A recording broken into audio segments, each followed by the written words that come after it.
भीषण गर्मी और बिजली कटौती की समस्या से लोग परेशान हैं। रींगस के उप जिला अस्पताल में लू समेत हीट वेव को लेकर विशेष व्यवस्थाएं की गई हैं। 50 बेड का आइसोलेशन वार्ड तैयार किया गया है। सीएससी और पीएचसी ने अस्पतालों के चिकित्सक ने दौरा कर व्यवस्थाओं की जानकारी ली। एक रिपोर्ट आपके सामने। चिकित्सक हमारे साथ हैं, हम उनसे बात करते हैं क्या व्यवस्थाएं हैं और कैसे इन व्यवस्थाओं को रहेंगे। डॉक्टर साहब, आपका स्वागत है एनडीटीवी में। नमस्कार। मेरा सवाल सीधा सा है कि भीषण गर्मी का दौर जारी है, तल्ख तेवर बने हुए हैं, क्या उपाय करने चाहिए?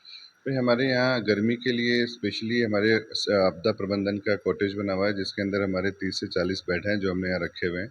हमारा आईसीयू जो डेली डे केयर के लिए हमने उसको मैनेजमेंट के लिए रखा हुआ है, जहाँ लूतापघात के लिए स्पेशली डेडिकेटेड स्टाफ लगा हुआ है, और इमरजेंसी ट्रॉमा सेंटर है जो 24 घंटे कार्यरत है। तो ये डॉक्टर यादव हैं जिन्होंने बताया कि लू तापघात की जो व्यवस्था है किस प्रकार से क्या करना चाहिए, एक आम जन को किस प्रकार से बचाव करना चाहिए। डॉक्टर साहब, आम आदमी अस्पताल पहुंचने से पहले, बीमार होने से पहले क्या सुरक्षा व्यवस्था?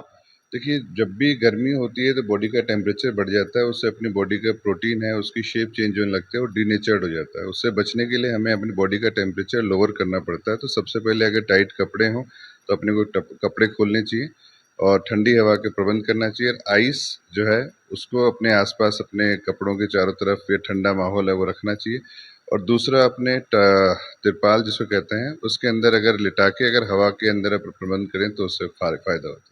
ये वो प्राथमिक उपचार हैं जो मरीज को अस्पताल लाने से पहले घर पे भी कर सकते हैं। सबसे बड़ा अगर कोई परेशान होता है, सबसे ज्यादा अगर कोई इस तल्ख गर्मी से परेशान होता है, वो होते हैं बच्चे। हमारे साथ पेडिट्रिशियन डॉक्टर भी मौजूद, हम उनसे बात करेंगे। डॉक्टर साहब, क्या नाम आपका? मेरा सुनील गढ़वाल नाम है। डॉक्टर साहब, सबसे पहले ये बताइए, क्योंकि इस गर्मी में अगर कोई सबसे ज्यादा परेशान तो बच्चे और महिलाएं होते हैं, तो बच्चों का बचाव किस प्रकार? लू तापघात के अंदर बच्चों के लिए सबसे सेंसिटिव मैटर होता है।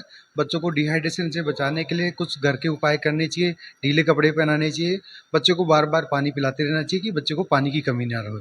ठीक है, बच्चा बहुत ज़्यादा क्राई करे या कुछ ऐसे अजीब सिम्टम लगे तो तुरंत अपने पीडियाट्रिशियन को, डॉक्टर को अपने को कंसल्ट करना चाहिए। ऐसे में ये व्यवस्थाएं आम जन के लिए, यहाँ सरकार को तो साधुवाद है ही है, साथ साथ यहाँ के तमाम चिकित्सकों को, यहाँ की पूरी टीम को, यहाँ के लोगों को भी पूरा साधुवाद है कि वो लोग इस अस्पताल की व्यवस्थाओं को लेकर के, चाहे फिर भामाशाह के सहयोग से हो, सरकार के सहयोग से हो, करने में तैयार रहते हैं। और यहाँ के चिकित्सक भी लगातार अपनी सेवाओं में बने रहते हैं।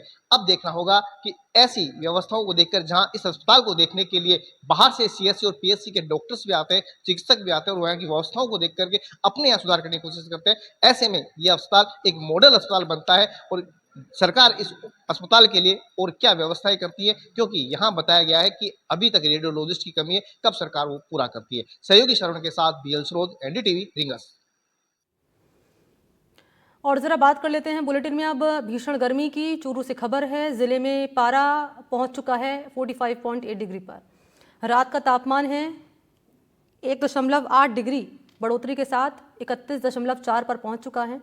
सुबह 8 बजते ही गर्म हवा चलने लगती है। ज़रा मौसम को लेकर क्या कह रहा है मौसम विभाग, ज़रा वो आप जानिए इस रिपोर्ट के जरिए।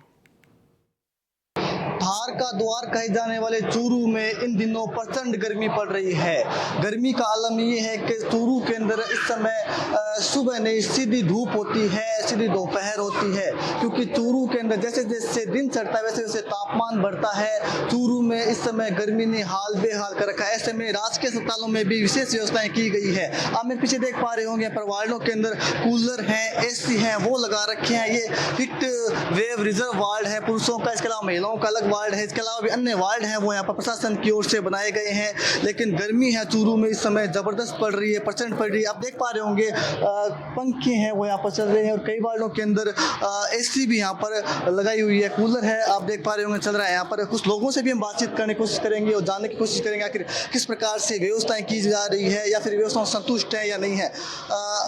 सर, चूरू के अंदर गर्मी काफ़ी पड़ रही है, क्या कहेंगे? गर्मी तो है लेकिन ठीक है, यहाँ पर बंदोबस्त अच्छा है हॉस्पिटल में, और लाइट जाने के बाद भी इन्वर्टर का बंदोबस्त है, तो पंखे चलते रहते हैं। पानी वानी सब व्यवस्था? हाँ, सब व्यवस्था है। नीचे वाटर कूलर सब रखा हुआ पानी के लिए।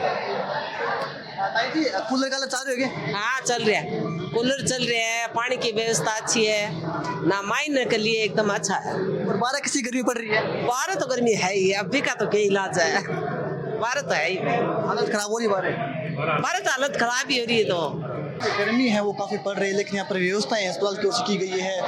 जगह जगह ORX कॉर्नर भी यहाँ पर बनाए गए हैं। इसके अलावा कई रूमों में AC की व्यवस्था की गई है, पंखे लगातार चल रहे हैं। इसके अलावा एक्स्ट्रा वार्ड है वो भी बनाए गए हैं। आप देख पा रहे होंगे यहाँ पर कूलर है वो चल रहा है। कुछ और लोगों से बात करेंगे।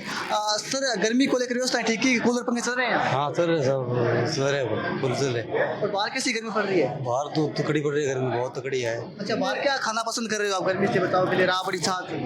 राबड़ी छाछ कर रहे हैं ज़्यादा, और कुछ नहीं है।